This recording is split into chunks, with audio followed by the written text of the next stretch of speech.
Fala galera, beleza? Beleza.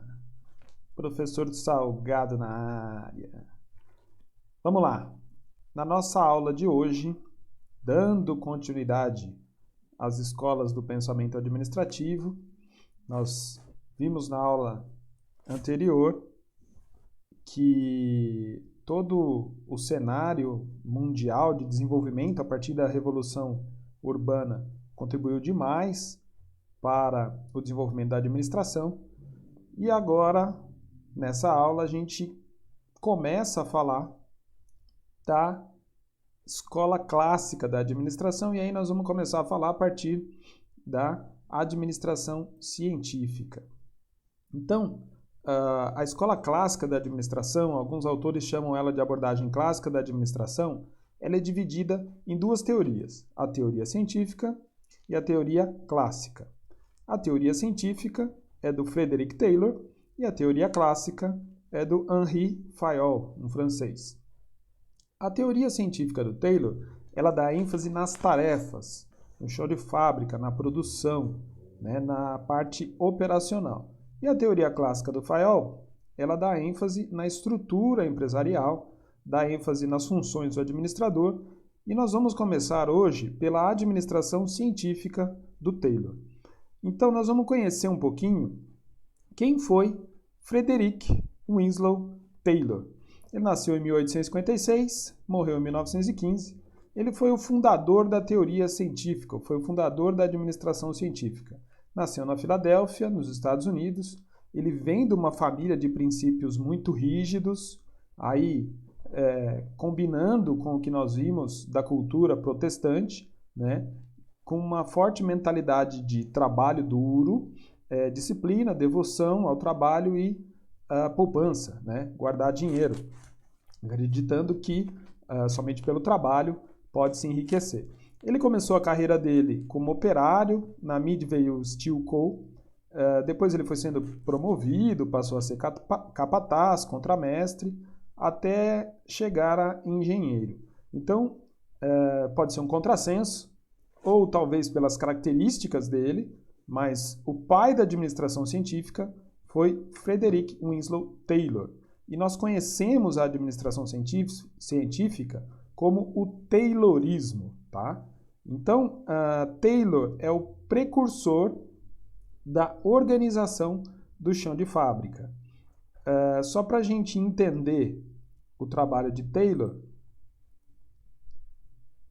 nós precisamos entender o contexto e o cenário da época. Na época, nós estamos falando aqui ainda, né, da Revolução Industrial, da virada do século XIX para o XX, os trabalhadores eram pagos por peça. Então, os patrões procuravam ganhar o máximo possível na hora de fixar o preço, fixavam um preço bem baixo, né?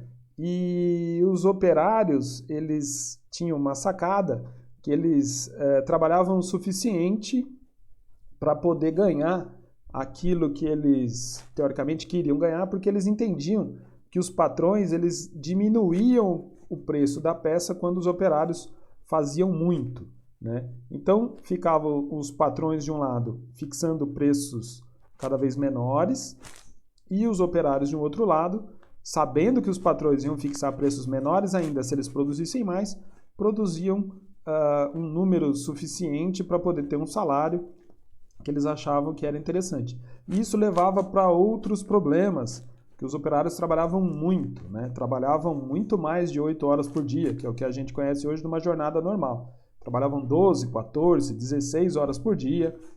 Mulheres trabalhavam, jovens trabalhavam, crianças trabalhavam. Não existia essa regulamentação que existe hoje sobre o trabalho. Então, era esse o cenário. E isso levou o Taylor a estudar esse problema da produção e para tentar achar uma solução que agradasse a todo mundo, né? Que agradasse aos patrões, com o aumento da produtividade dos operários, e que também fizesse com que os operários ganhassem mais à medida que eles fossem mais produtivos, tá? Então, essa é a premissa de Taylor.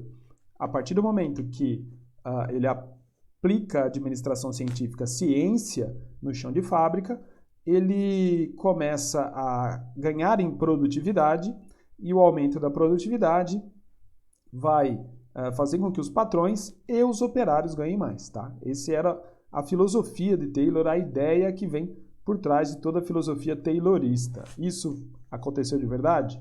Não, né? Mas enfim, isso é um assunto para outra aula. O primeiro período de Taylor é quando ele publica o livro dele, Shop Management, em 1903, onde ele começa a descrever as técnicas de racionalização do trabalho. E aí ele já, se apoiando nos princípios do Adam Smith, lá da economia, lembra do Adam Smith? Da mão invisível do mercado? Se apoiando no princípio do Adam Smith da divisão do trabalho, ele começa a estudar o trabalho artesanal e dividir esse trabalho pelos movimentos, pelas etapas do processo, estudando o tempo, né, desses processos artesanais e os movimentos. E aí, ele, nesse livro dele, ele expõe alguns pontos principais da teoria da administração científica, que é, primeiro, o objetivo da administração é pagar salários melhores e reduzir o custo de produção. Então ele diz, né, dentro da filosofia taylorista, que o objetivo da gestão, da administração, é pagar salários melhores e reduzir o custo de produção com o aumento da produtividade. Para alcançar esse objetivo, pagar salários melhores e reduzir o custo de produção, a administração deve aplicar métodos científicos de pesquisa, formular princípios e estabelecer processos padronizados que permitam controle das operações fabris. O que Taylor encontrou no chão de fábrica? Encontrou fábricas totalmente desorganizadas, né? Não haviam estoques, não haviam ferramentas, não havia padronização de bancada, não havia padronização de ferramenta, não existia padronização dos movimentos, das operações, ou seja, cada trabalhador fazia do jeito que queria e não havia nenhum processo seletivo para esses trabalhadores. Simplesmente colocavam as pessoas para fazer o trabalho e largavam elas lá. Então, ele começa a dizer que o objetivo da administração é pagar salários melhores, reduzir custo de produção, desenvolver métodos científicos, padronização de processos, controle das operações, empregar e selecionar os empregados cientificamente, cada um para uma função, cada um para o seu cargo, né, baseado no princípio da divisão do trabalho, e aí acabando com o trabalho artesanal, e aí aplicando já o princípio de treinamento, ou seja, pega o melhor funcionário que executa melhor aquela função, aperfeiçoa o método dele, né, os movimentos dele, aperfeiçoa as ferramentas, aperfeiçoa a altura de bancada, já existe toda uma preocupação aí com ergonomia, só que a partir do princípio do aumento da produtividade e seleciona a melhor pessoa para aquela função e treina aquela pessoa para que ela fique cada vez melhor naquele trabalho. Isso vai aumentar a produtividade dele. E ele já começa a dizer que, olha, os trabalhadores têm que cooperar entre si. Tá? Então, nessa época aqui, não se falava em motivação, não se falava em liderança, não se falava em comunicação, né? Os trabalhadores tinham que produzir. E aí ele começa a trazer a ideia de cooperação, ou seja, de trabalho em equipe, né? Para garantir um ambiente mais favorável à produtividade dos trabalhadores. E aí a gente vem para o segundo período de Taylor. No segundo período de Taylor, é a segunda publicação de Taylor, e ele publica o livro Os Princípios da Administração Científica, em 1911. No segundo período de Taylor, ele traz no livro 3 coisas que ele descobriu nas empresas. Primeira, vadiagem sistemática dos operários, né? É aquilo que eu falei no início do vídeo. Ele descobriu que os operários reduziam a produtividade, né, para evitar que os donos das empresas reduzissem o valor por peça que eles ganhavam. Então, era um jogo de louco, né? Porque se eu trabalho muito, o meu patrão vai acabar diminuindo o valor que ele está me pagando para cada vez me pagar menos. Até hoje tem isso, né? Por conta das metas, mas enfim, isso foi uma coisa que Taylor descobriu lá no início. Estava claro, mas que a alta administração não enxergava. Segundo, um total desconhecimento da gerência, da alta administração, dos capitalistas, dos diretores da empresa, do que acontecia no chão de fábrica, né? Eles aplicavam o dinheiro deles, construíam as empresas, mas não sabiam o que acontecia no chão de fábrica, não sabiam como que era desenvolvida as rotinas. E aí a gente vai para o terceiro ponto que Taylor traz nesse livro, que é a falta de uniformidade das técnicas e dos métodos de trabalho. Ou seja, olha só que mundo perfeito que Taylor descobriu, né? Que os operários eram vagabundos, não gostavam de trabalhar e só trabalhavam sob supervisão constante. Segunda coisa que ele descobriu, que o gerente, o dono da empresa, não sabia o que acontecia na operação, no chão de fábrica. E terceira coisa que ele descobriu, que existia uma total falta de uniformidade das técnicas e dos métodos de trabalho na operação, ou seja, cada um fazia do jeito que queria, né? Dá para imaginar uma empresa assim? Não dá para imaginar uma empresa assim nos dias de hoje e não dá para imaginar uma empresa assim há 120, 130 anos atrás.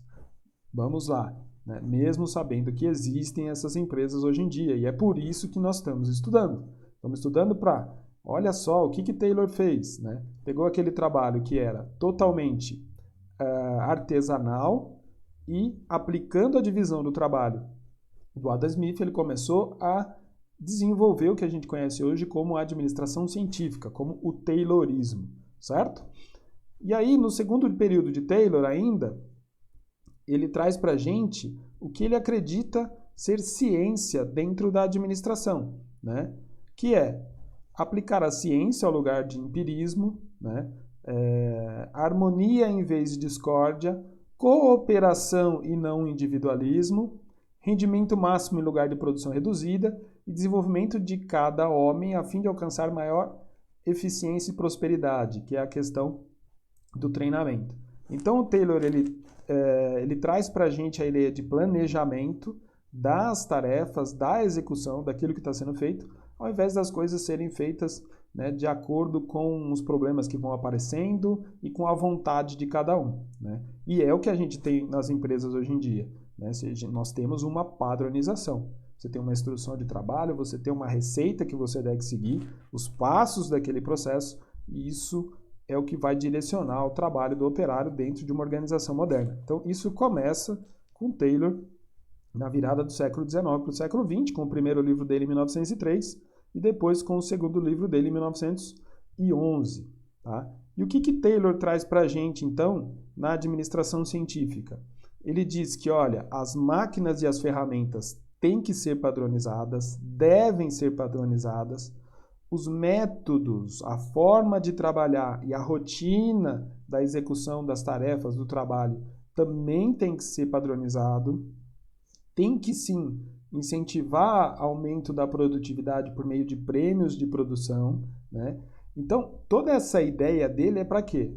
É para que a empresa seja mais produtiva e quando ela é mais produtiva, ela reduz os custos de produção e ao mesmo tempo ela aumenta o salário dos funcionários, já que eles ganham por peça, tá?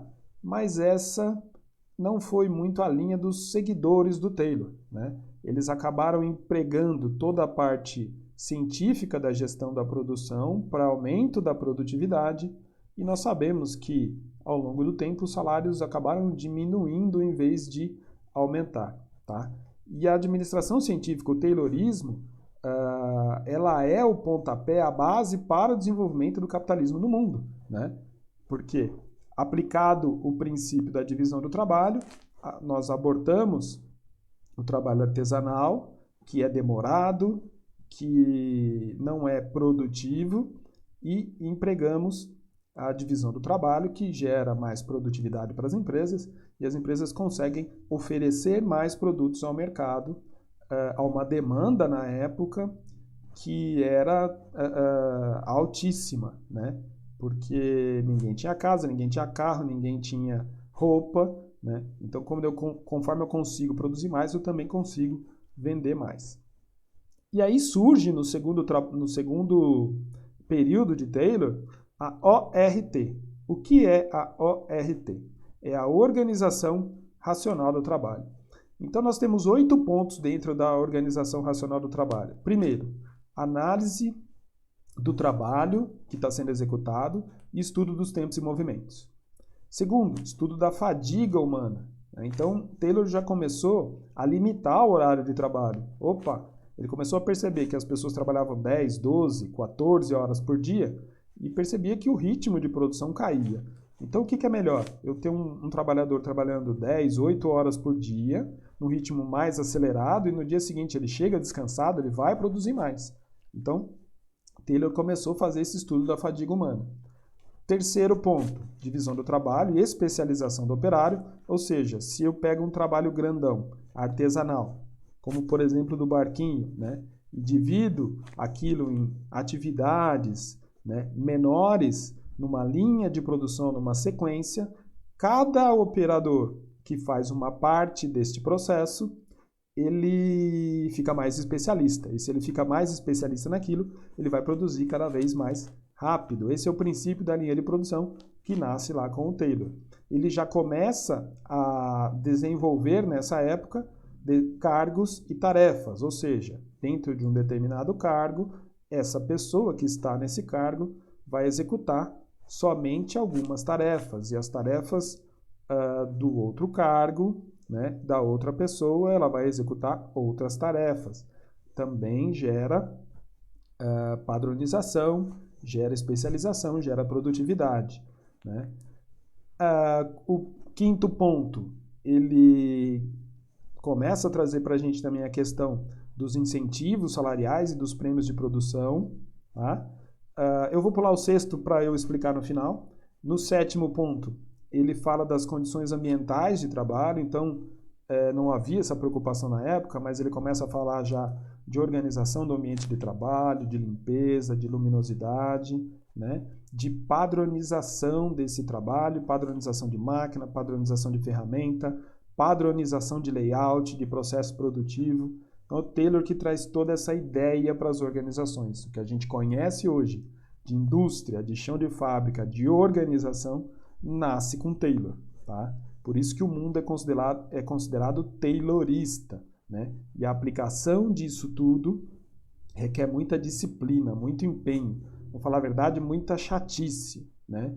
Porque só a partir dessa chatice exacerbada, exagerada por organização, por controle, por estudo de tempo, de movimento, por treinamento, retreinamento, né? É o que vai dar as condições necessárias para que as empresas sejam mais produtivas, certo? E tudo isso tem que ter um processo de padronização, porque senão eu aplico hoje e isso se perde no dia seguinte. Voltando ao 6, que é o conceito de homem econômico, que é o Homo economicus, é importante e não podemos perder isso de vista. Nesse momento do mundo, né, os trabalhos da psicologia ainda não estavam tão avançados e acreditava-se que o homem ele era preguiçoso, não gostava de trabalhar, só trabalhava sob supervisão constante e por dinheiro, tá? Esse é o conceito de Homo economicus. O economicus aí vem em relação ao dinheiro. Ele só trabalhava porque ele queria ter dinheiro para poder satisfazer as suas necessidades, tá? Ainda não se acreditava e não se falava em motivação, não acreditava que a pessoa fosse capaz de querer trabalhar e ser responsável pelo trabalho ou para o trabalho. Acreditava que o ser humano só trabalhava porque ele realmente precisava e ele ia fazer de tudo para não trabalhar muito, tá? Ele acreditava que ele ia fazer o suficiente para poder ganhar o salário dele e talvez nos dias de hoje a gente poderia falar que ele estava lá para ganhar o dele, que era o importante, e fazer a sua feira, fazer as compras no mercado e poder tomar a sua cervejinha e queimar uma carninha no final de semana e assistir o futebol na televisão. Era essa a ideia acerca da motivação do homem, ou seja, não se falava em motivação, né? A única razão que existia para trabalhar era realmente a necessidade de subsistência, né? De ganhar dinheiro para poder sobreviver. Aí estão os princípios da organização racional do trabalho. E aí, aqui eu tenho um esquema, né, que ilustra a administração científica como um todo, que ela parte do estudo dos tempos e dos movimentos, para descobrir o melhor método de trabalho, né, que é o the best way, o melhor jeito de se fazer alguma coisa, somando a melhor forma de se realizar um trabalho, a seleção científica do trabalhador, ou seja, achar a pessoa certa para o cargo certo, mais o estudo da lei da fadiga, que é o tempo necessário que aquela pessoa leva para aprender e para desenvolver um bom trabalho, chega-se ao padrão de produção. Então, definindo o padrão de produção, definindo a melhor pessoa para fazer aquele trabalho dentro de um cargo, melhor forma de se fazer aquele cargo e o tempo que ela demora para fazer aquela atividade, chegamos no padrão de produção. Então, a partir de um padrão de produção, coloca-se um supervisor, alguém que fiscaliza o trabalho, uma supervisão funcional. Aliado a essa supervisão funcional, criar planos de incentivos salariais e condições ambientais de trabalho favoráveis ao desenvolvimento da produtividade, obtém-se a máxima eficiência de produção de uma empresa. Quando você tem a máxima eficiência de produção de uma empresa, não tem como dar errado. Então, a premissa é que a empresa tenha maiores lucros e maiores salários, certo? Então, esse é um esquema, um gráfico que eu gosto de apresentar para os alunos, que dá todo o direcionamento da administração científica desde Taylor até os dias de hoje. E aí, existem algumas críticas à administração científica, por quê? Porque ela é a primeira teoria administrativa, né? E ela tem uma abordagem muito mecânica do ser humano. O que é esse mecanicismo da administração científica? É enxergar e entender o homem, o ser humano, como uma extensão da máquina. Mas como assim, professor, uma extensão da máquina? Você já deve ter assistido 1 milhão de vezes aquele filme do Chaplin, Tempos Modernos, onde ele fica numa linha de produção, né, com 2 chaves na mão, apertando um parafuso, sem parar, com um outro trabalhador do lado dele. Aquilo deixa ele tão perturbado que ele começa a andar para a rua apertando o parafuso de todo mundo, né? Ele fica maluco e num determinado momento ele acaba pulando na esteira, a esteira leva ele para dentro da engrenagem, né? Então essa é a visão mecânica do trabalhador. A pessoa não tem que pensar, não tem que conversar, não precisa interagir com ninguém. Existe até um momento do filme em que vê um robô para dar comida para ele, ou seja, a ideia de que ele não deve sair dali nem para comer, né? Esse filme é uma grande crítica ao Taylorismo e à administração científica, tá? Então, essa é a maior crítica de todas sobre o Taylorismo, que é essa mecanização do ser humano, né? Não enxergar ele como um ser humano, e sim como uma extensão da máquina, tá? A segunda crítica é a superespecialização do operário, ou seja, se só uma pessoa faz uma atividade, ela vai ficar muito boa naquilo e não vai aprender mais nada dentro da organização, né? Isso nós vemos até os dias de hoje. Pessoas que são extremamente especialistas em alguma coisa, mas não têm uma visão geral do negócio. Ainda uma crítica muito forte sobre a administração científica é uma visão muito limitada do homem, uma visão microscópica do homem como uma extensão da máquina e não enxerga os fatores psicológicos, os fatores fisiológicos, né? É uma visão muito estreita do ser humano dentro da administração científica. Mesmo chamando-se administração científica, mas como não existiam teorias nem complementares e nem que refutassem ela, uma crítica apresentada é que não existia comprovação científica para tudo que o Taylor estava colocando nas organizações. Tanto que hoje nós temos outras teorias que são complementares a ela, né, e que corroboram, que colaboram com a administração científica. Existia uma abordagem incompleta da organização, porque ele só olhava para o chão de fábrica, para a organização do chão de fábrica, ele não olhava para o trabalho do administrador, para a motivação, para a liderança, para uma visão diferente do homem. Ele olhava só ao aumento da produtividade, né? E por isso existia uma limitação no campo de aplicação dos estudos de Taylor, né? Porque só olhava para a indústria. Era uma abordagem excessivamente prescritiva e normativa, né? De descrição de funções, de operações e criação de normas, né? Aí tem um pontapézinho para o excesso de burocracia nas organizações. E uma abordagem de sistema fechado. Vocês vão entender um pouco mais disso quando nós chegarmos na teoria sistêmica da administração, que a gente vai falar um pouquinho das organizações como sistemas abertos. Mas, nesse momento, para Taylor, as organizações elas não interagiam com o meio ambiente. As organizações eram sistemas fechados, né, que não sofriam influência do meio ambiente, das outras empresas, dos colaboradores, e que também não influenciavam o meio ambiente. Então, eles enxergavam a organização como um organismo que não interagia com outros organismos, e é uma abordagem também da próxima teoria, que é a teoria do Fayol. Mas nessa época, para a administração científica, as organizações eram consideradas organizações de sistema fechado. E é uma abordagem pioneira na administração, né? Por isso que Taylor é considerado até hoje o pai da administração científica e o precursor de tudo que a gente conhece hoje em administração. Por quê? Porque ele é realmente o primeiro. Quando nós estudamos o Fordismo, Ford ele se apropriou das ideias de Taylor para construir a fábrica dele, o método dele, a linha de produção dele. A grande sacada do Ford, que também é um pioneiro, é de criar a linha móvel de produção, né? Anterior a Ford, anterior a Taylor, o trabalhador ia até as peças, né? Taylor já começa com essa ideia de linha de produção, mas quem cria a produção em massa a partir desse método de linha de produção, onde a peça vem até o trabalhador, é Ford. Tá? Então, mas mesmo assim, Taylor é pioneiro em tudo isso, ele é o primeiro em tudo isso, então não existia nenhuma teoria que refutasse, nem que complementasse a sua ideia. Bom, gente, nós encerramos aqui e até a próxima aula. Valeu e